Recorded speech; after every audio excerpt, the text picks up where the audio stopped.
Nessa manhã, para a meditação da palavra do Senhor com os nossos amados irmãos, uma palavra que tem por título Aproximando-se do favor de Deus. Aproximando-se do favor de Deus. Olhe para o teu irmão aí e diga para ele: hoje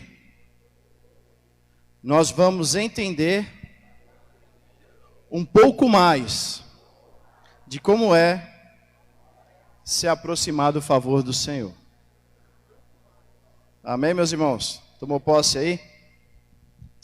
O texto básico que nós vamos usar está em 1 João, Epístola de 1 João, capítulo 5, versículo 14. 1 João, capítulo 5, versículo 14. Diz assim a palavra do Senhor: esta é a confiança que temos ao nos aproximarmos de Deus. Se pedirmos alguma coisa de acordo com a sua vontade, Ele nos ouvirá.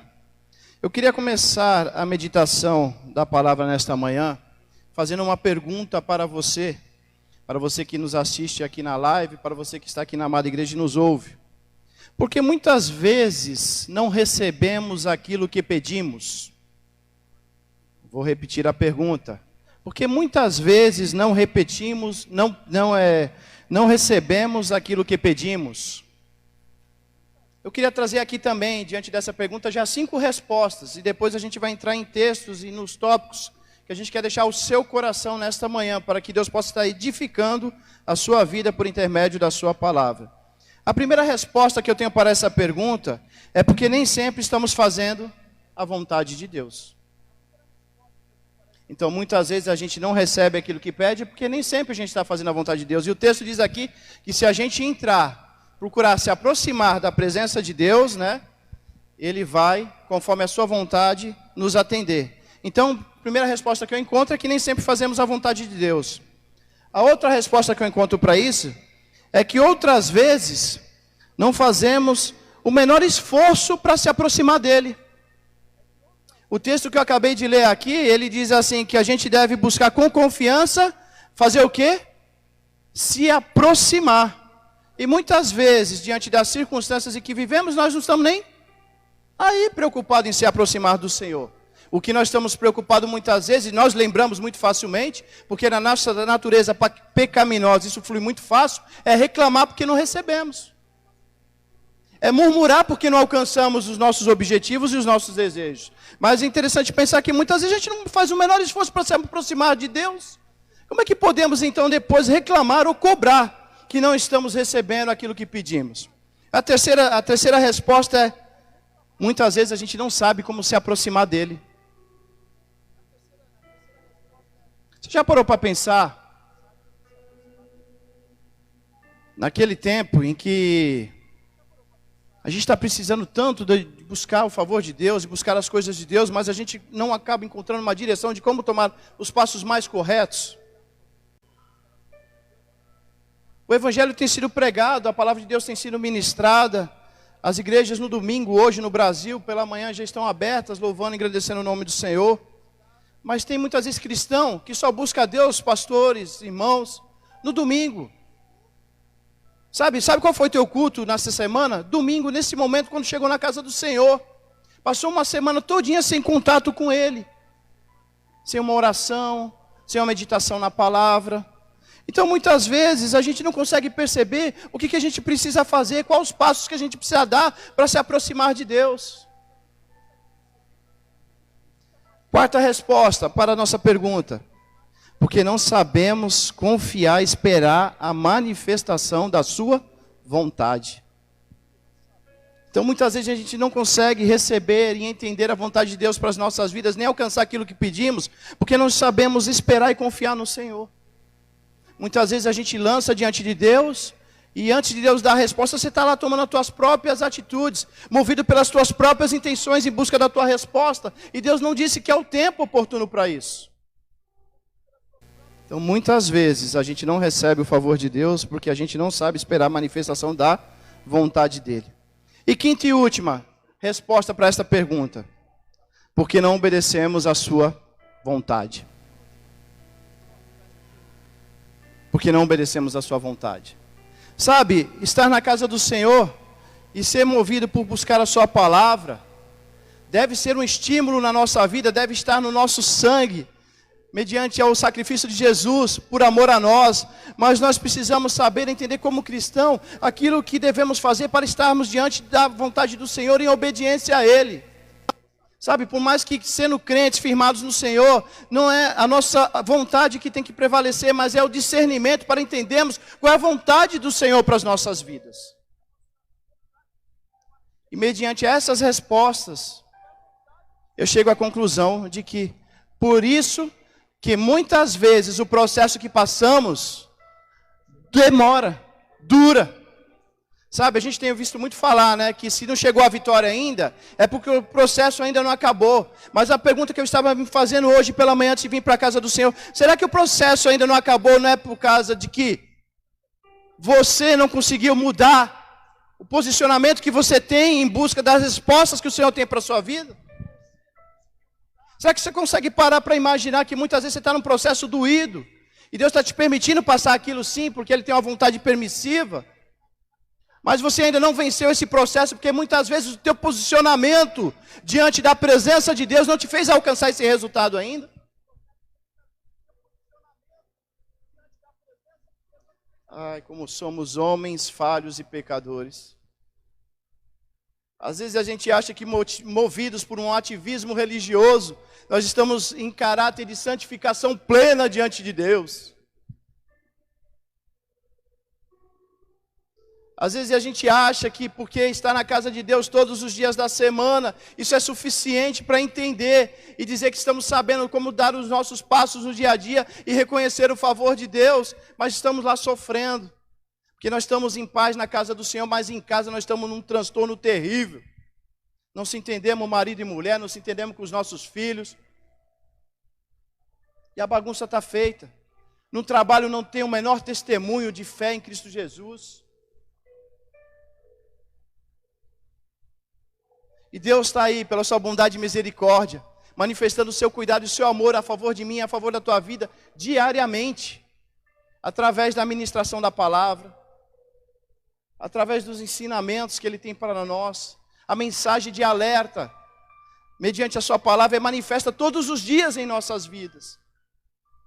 Hoje é tão fácil você abrir qualquer rede social e encontrar uma palavra do Senhor. Você pode ter um aplicativo no celular, tem palavra do Senhor. Você abre, você tem mensagem de Deus.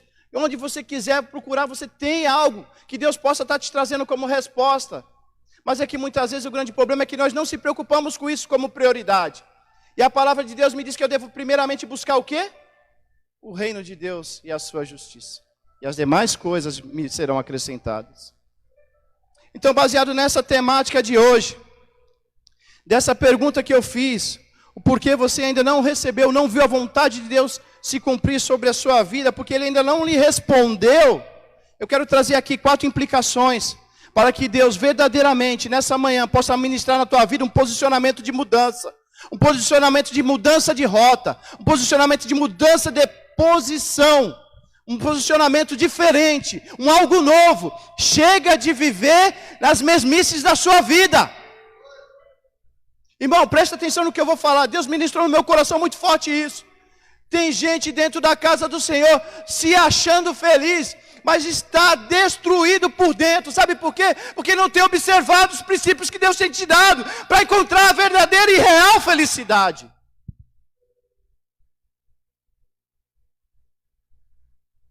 Uma vez eu ouvi uma frase de um colega lá no serviço, isso marcou, né? A gente pega algumas frases e vai guardando. Pastor Flávio, um dia o colega lá do serviço falou assim, que lá na empresa, brincando, ele falou assim, aqui a regra é o seguinte, uma mentira contada 3 vezes se torna verdade. Uma mentira 3 vezes lá se torna verdade. E muitas vezes, pensando em nós cristãos, muitas vezes é assim. Você vive uma crise existencial, em que você vê que você não consegue prosperar em áreas da sua vida, e muitas vezes você está ali no seu íntimo chorando, sofrendo, mas a primeira pessoa que você encontra dentro da tua casa mesmo, você ri e faz cara de paisagem para querer demonstrar que está tudo bem. Mas o Senhor conhece o íntimo do seu coração. A palavra de Deus diz que Ele sonda e conhece o nosso coração, sonda e conhece os nossos pensamentos. E aí eu te pergunto, por que viver essa tristeza, essa amargura, se Deus te dá constantemente informações importantes para que você possa reagir e viver uma vida feliz na presença dEle?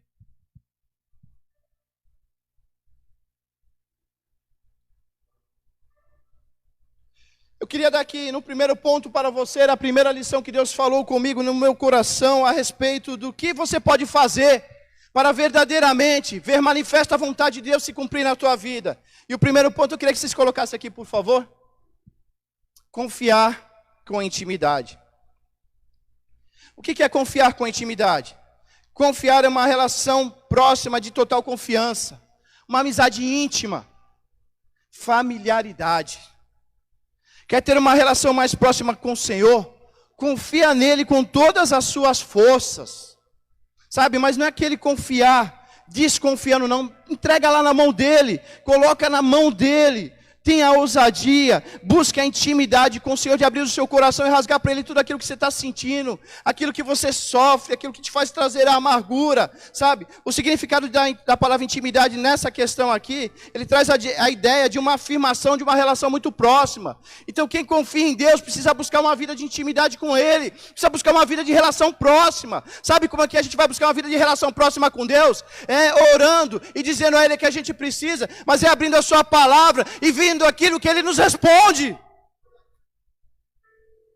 O verdadeiro evangelho, que foi desbravado há anos e anos atrás, ele continua sendo o verdadeiro evangelho. Não dá para viver evangelho sem leitura da palavra e sem oração. Tem crente satisfeito em vir na casa do Senhor só adorar e louvar. Mas a palavra de Deus, embora esteja em muitos escritos de adoração, a palavra de Deus é essa aqui, ó, a Bíblia, que é a resposta para a nossa conduta de fé e prática. Quando a gente busca viver a verdade do Senhor, obedecendo isso aqui, Deus nos abençoa, Deus derrama honra sobre as nossas vidas. O problema é que a gente muitas vezes não tem coragem para isso. Eu quero fazer uma menção honrosa aqui ao meu sogro. Meu sogro, antes de casar, muitos irmãos já conhecem um pouco da história, passou cerca de 3 meses em casa. Pastor Ney, eu vou falar, viu? Que exemplo de homem de Deus. Um homem que no passado era escravo da bebida. Que eu vi, testemunhei. Ele chegar na sua casa sujo, fedido. Hoje um homem de Deus que dá um exemplo para mim, me dá um tapa na cara com o seu posicionamento. Eu trabalho, saio do serviço 1h da manhã, pastor. Chego mais ou menos cerca de 2 horas da manhã em casa, enquanto ele estava lá.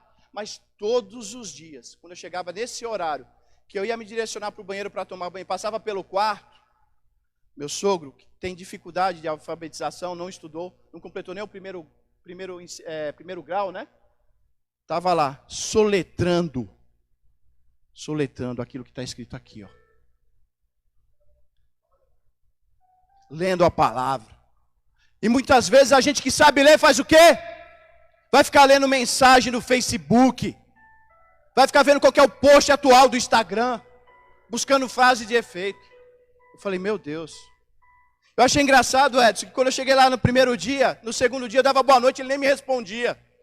Eu falei, rapaz, mas que velho mal educado, meu. E ele tá lá. E eu vendo ele mexendo na boca, ele... No terceiro dia eu caí a ficha, eu falei, não, meu, eu estou errado. Se eu der boa noite para ele, ele parar para me responder, ele vai se enrolar lá, deixa ele lá lendo e se alimentando. Um exemplo para mim. Gostaria que fosse um exemplo para você que acha que é tão difícil parar e ter um tempinho com Deus para ler a palavra. Então, quando nós precisamos entender como confiar no Senhor, a gente precisa ter intimidade com Ele. E para ter intimidade com Ele, não dá para ter intimidade, sabe, passando uma semana, muitas vezes, dias, sem parar para ler a sua palavra, sem meditar na voz do Senhor, falada e escrita aqui para as nossas vidas, sem orar a Ele e dizer aquilo que pedimos, aquilo que precisamos, aquilo que sentimos. Eu vivi uma fase no Evangelho em que pessoas nos repreendiam. Se a gente reclamasse com Deus o que estava acontecendo. Você já pegou circunstâncias assim, não? Que pessoas vinham te advertir, olha, não reclama com o Senhor não, essa prova que você está passando. Isso é pecado. Sabe, mas não era uma questão de reclamação, não. Era uma questão de um grito de desespero, porque não está se entendendo o que está acontecendo. Sabe, o Senhor, Ele conhece, Ele sabe da natureza que herdamos, as dificuldades que temos. Então nós temos que realmente, na nossa intimidade com Deus, dizer aquilo que nós sentimos. Senhor, não estou conseguindo entender. Minha esposa tão jovem à beira da morte, Senhor, o Senhor vai levá-la? O que está acontecendo? O que ela está passando é culpa minha? Quais são os teus planos na nossa vida? Se eu não estou entendendo nada. O Senhor já falou que ela vai ter vida e o Senhor está levando ela para a sepultura. O que está acontecendo, Senhor? Ai, Morivelto, não fala isso não, que isso é pecado, irmão. Você está querendo dizer que está reclamando com Deus do processo? Meu irmão, não é assim não. Sabe, às vezes a gente acha que tem vida íntima, né? Mas a gente é tão pequenininho para entender como é que é isso. Tenho 20 anos de casado com a minha esposa. E não tenho medo de errar, que ainda não sei tudo o que ela pensa ou o que ela faz. Esses dias, quebrando uma mensagem, né? Que muito se prega aí que o homem é uma caixinha só e as mulheres é muitas caixinhas ao mesmo tempo. Eu descobri que a minha mulher também tem caixinhas específicas. E quando ela está nelas, não dá para mudar muita coisa não.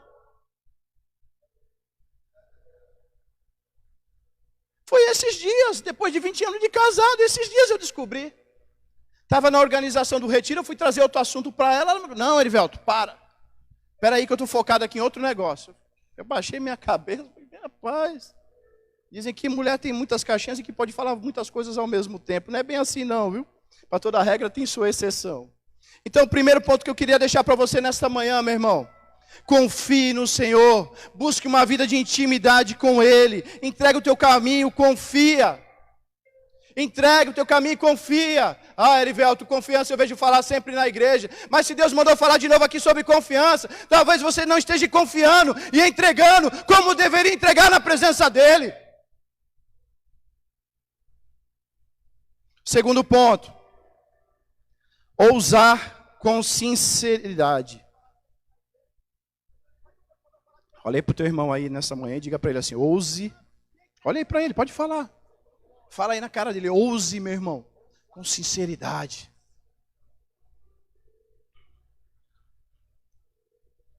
Mateus capítulo 6, versículo 5, diz assim: e quando vocês orarem, não sejam como os hipócritas, que gostam de ficar orando em pé nas sinagogas e nas esquinas, a fim de serem vistos pelos outros. Eu vos asseguro que eles já receberam a sua plena recompensa. Ousar com sinceridade é o que está aqui, ó. Coloca aqui para mim Hebreus 4,16, por favor.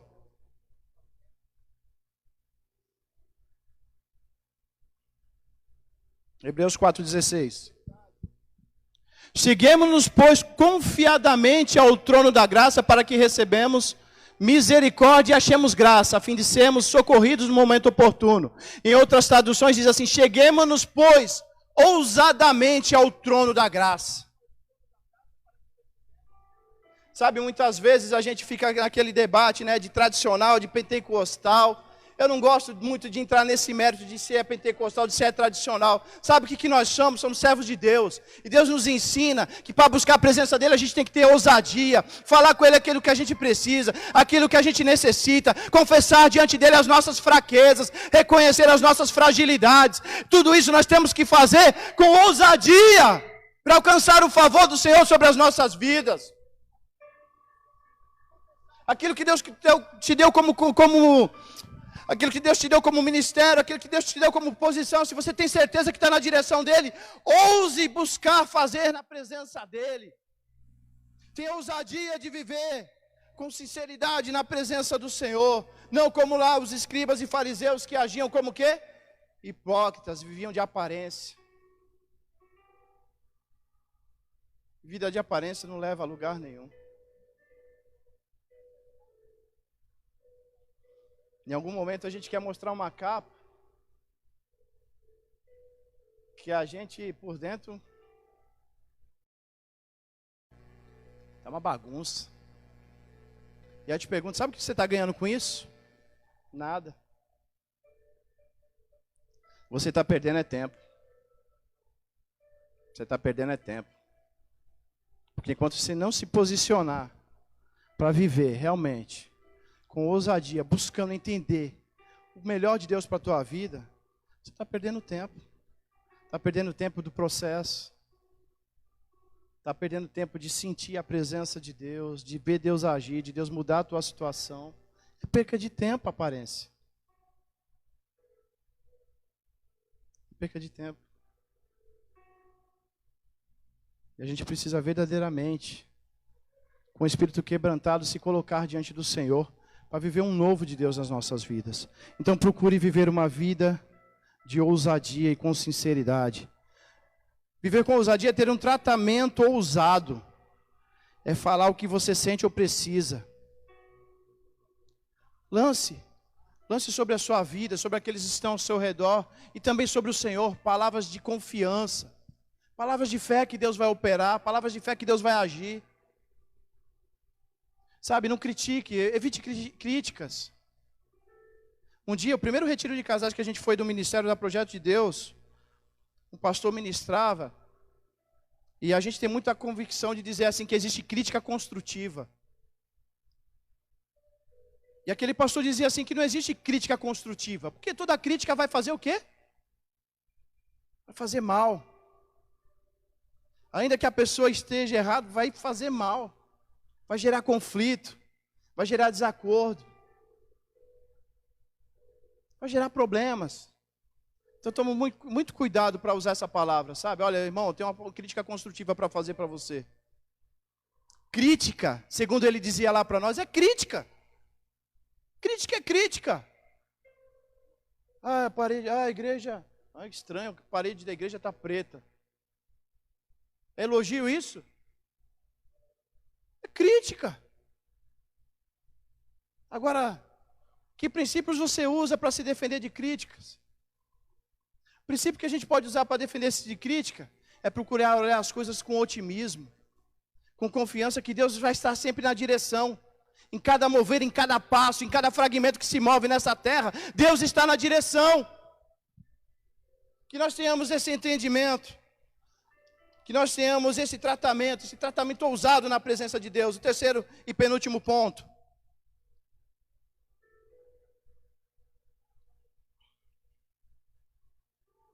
Você quer entender a vontade de Deus para a sua vida? Você quer se aproximar dEle? Eu queria te dar mais um passo, que é esse aqui, ó. Procure estar num ambiente favorável. A gente quer que Deus dê o melhor para nossas vidas. Mas muitas vezes o ambiente que a gente anda, o ambiente que a gente cria ao nosso redor não é favorável para isso. O ambiente tem que ser um lugar onde você pode ter privacidade, tranquilidade, um ambiente aconchegante.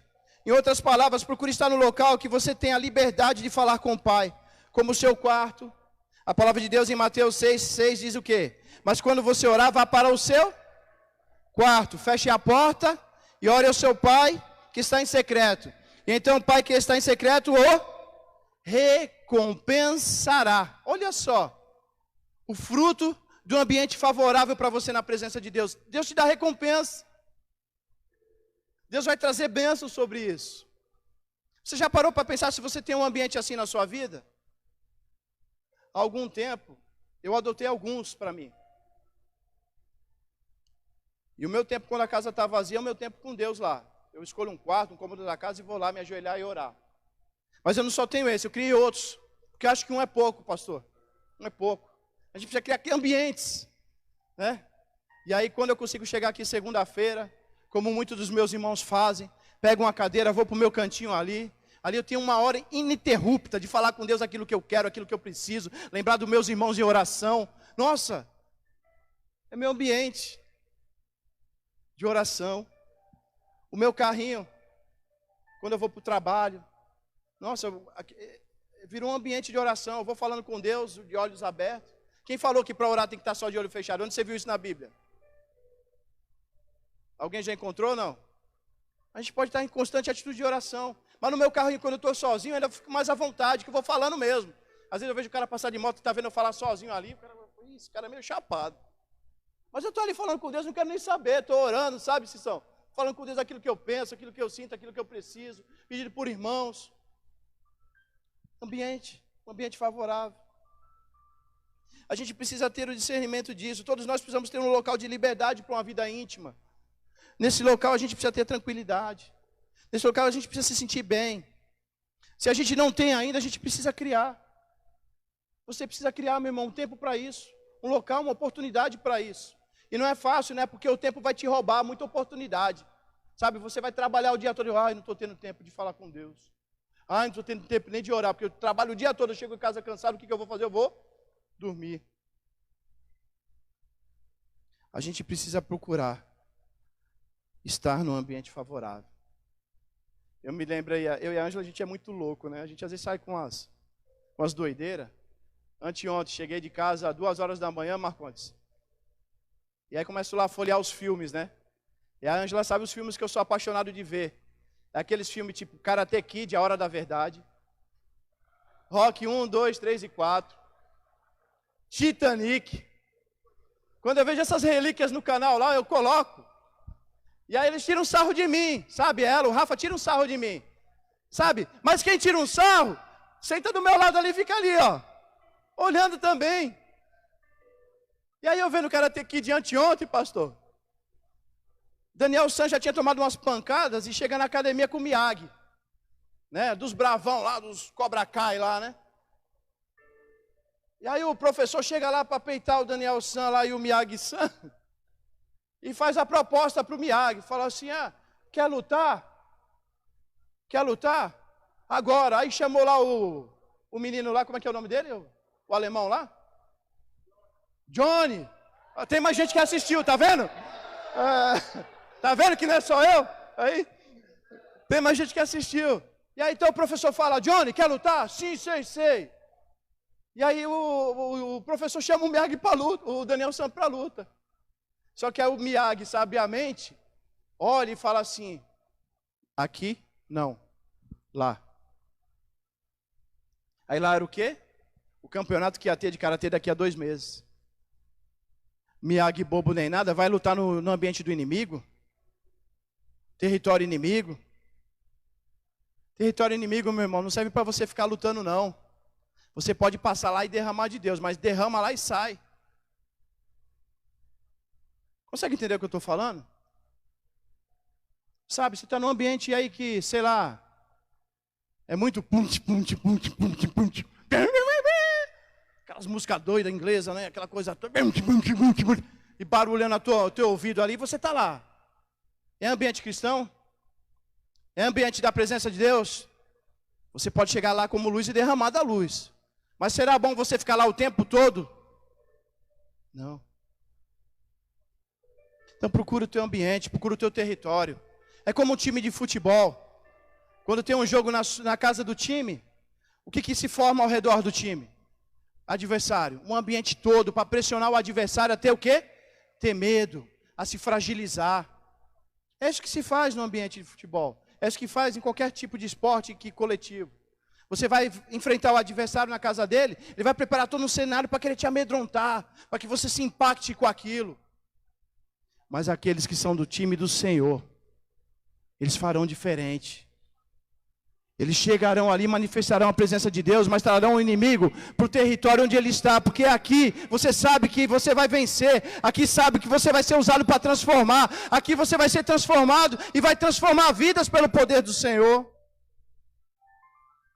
Esse é o ambiente que a gente tem que estar. Aquele ambiente onde tragam as pessoas para a presença de Deus.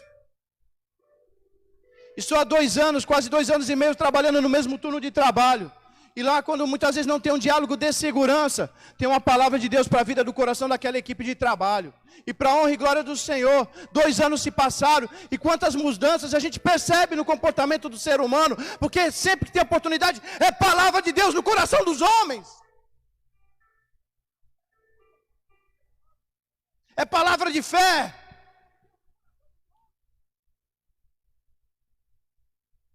É oração. Se tem uma coisa que praticamente o ímpio não recusa, é uma oração do crente. Você já parou para pensar nisso? Pode ser onde for. Pode ser onde for. A gente, quando voltou do retiro, a gente veio Conhecemos uma pessoa maravilhosa, motorista, que trouxe o busão cheio do Guarujá. E ao descermos do ônibus aqui, desocupar todo mundo, eu pedi para orar por ela. A senhora deixa eu fazer uma oração pela senhora? Eu deixo. Comecei a orar, irmãos, e ela começou a chorar. Começou a chorar. Ela já tinha contado muitas circunstâncias da vida dela para a Ângela, batendo um papo ali, mulher para mulher, né, Marisa, né, de mulher para mulher, Marisa. Ela tinha contado muita coisa para a Ângela, né?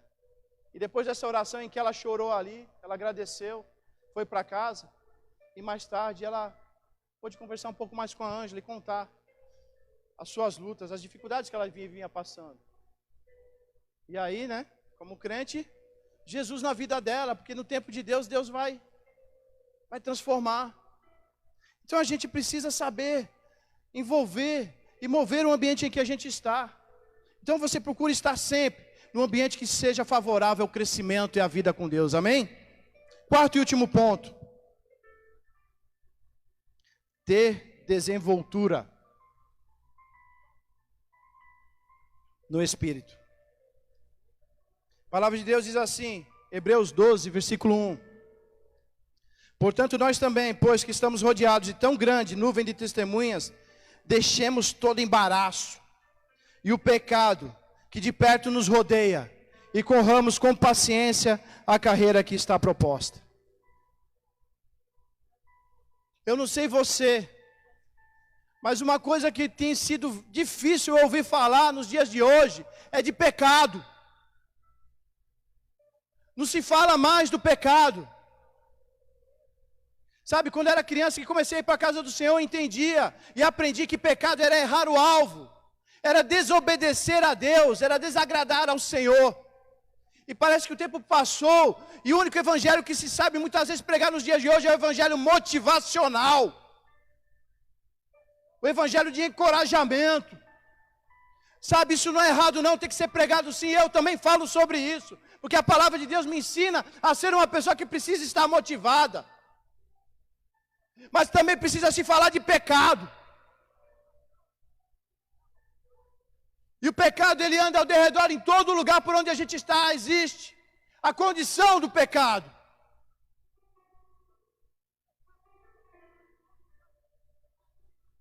Muitas vezes a gente quer estar no centro da vontade de Deus, mas a gente está mais lá no pecado, e a gente quer que Deus faça.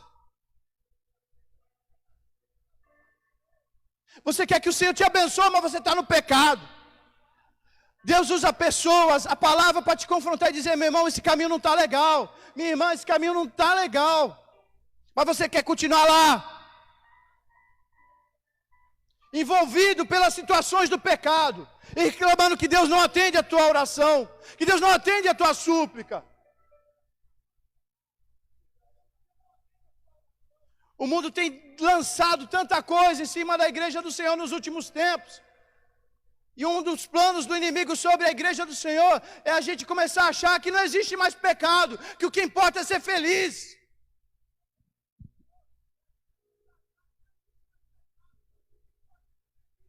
A Bíblia diz que todos os pecados e destituídos estão da glória de Deus. Sabe, não há um santo sequer que não erre. Mas o santo que é remido e justificado pelo sangue de Cristo Jesus é aquele que encontra a força, é aquele que encontra o seu abastecimento, o seu combustível para continuar caminhando. Mas a gente precisa ter o espírito quebrantado para saber reconhecer quando a gente erra, quando a gente está no erro, quando a gente está desobedecendo aos ensinamentos do Senhor. E a gente muitas vezes não presta atenção nisso e está reclamando que as coisas não acontecem. Meu processo não termina nunca, Senhor. Por quê? E você não consegue perceber, amado, amada do Senhor, que suas condutas na presença de Deus não têm alcançado a resposta que você precisa, porque você está em caráter de desobediência. Filhos, muitas vezes vocês não veem as coisas prosperar na tua vida, sabe por quê? Desonra aos pais. Pais, sabe por que muitas vezes a família não está prosperando? Desonrando ao próprio Deus. Negociando com o mundo. negociando com o pecado. Sabe, eu ainda não acho que chegou, mas creio que vamos ver e não deve demorar muito tempo da perseguição na igreja. Quem acompanha um pouco da política, daquela coisa que tem sido tramada ali, isso é para nos pressionar. Eu creio que vai ser um tempo, vai haver esse tempo, se Jesus não voltar antes, da gente encontrar dificuldade para abrir essas portas e falar da palavra, da verdade, com verdade. Porque tem gente que usa até a palavra para querer se justificar, sem fundamento.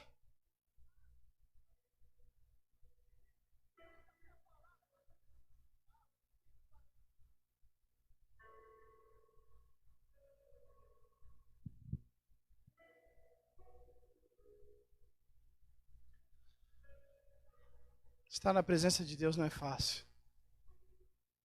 É uma luta constante com o nosso eu. A gente precisa estar vigilante o tempo todo. Sabe, a gente faz em casa, lê a palavra, a gente ora, a gente vem para a casa do Senhor, faz isso. Mas sabe o que acontece? Ao acabar esse culto aqui, se você não vigiar, o inimigo vai passar aqui no teu ouvido e já vai querer te jogar uma setinha para você estar reclamando de alguma coisa. Para você lembrar de alguma circunstância. Talvez seja até de algo que eu falei aqui. De repente, 99% do que está sendo falado aqui foi bênção para a tua vida. Mas se eu falei uma palavra que mexeu com o teu íntimo, você pode usar isso na saída do culto para murmurar. E não consegue perceber. Porque o processo não passou ainda.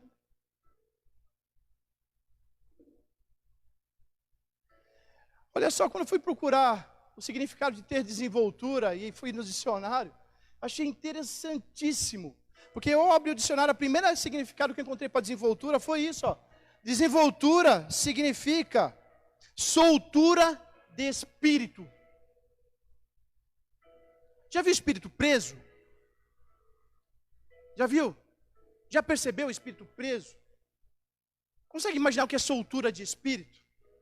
Trazendo isso para nós como cristãos. O que é soltura de espírito? Falando um pouco disso. É estar sensível e submisso à vontade do Senhor para as nossas vidas. Independente da circunstância, independente da dor, independente do processo, continuar acreditando que Deus é providente, que Deus ele é o socorro bem presente na angústia, que Deus é o bom pastor e que nada vai te deixar faltar. Sabe, quando você está buscando estar no centro da vontade de Deus, por mais que seja sofrido e que haja momentos que você vai derramar grande multidão de lágrimas, o Senhor ele continua presente na tua vida. Isso é soltura de espírito, sabe por quê? Porque você está buscando comunhão com Ele. Porque você está querendo mais dEle. Porque você está continuando sede dEle. E o Senhor é a água da vida. Então, meu irmão, nessa manhã a mensagem que eu queria deixar para você é que solte o seu espírito na presença de Deus. Deixe o Espírito Santo agir com liberdade. Preste atenção no que o Espírito Santo tem ministrado à tua vida, porque muitas vezes alguma coisa não está boa, mas Ele está te dizendo, está errado, muda! Muda o rumo, muda a rota. Não será fácil, mas é necessária a mudança, para que você alcance a vontade de Deus a seu favor, para que você entenda e veja a vontade dEle, para que Ele te ouça. Para que te ouça. Amém?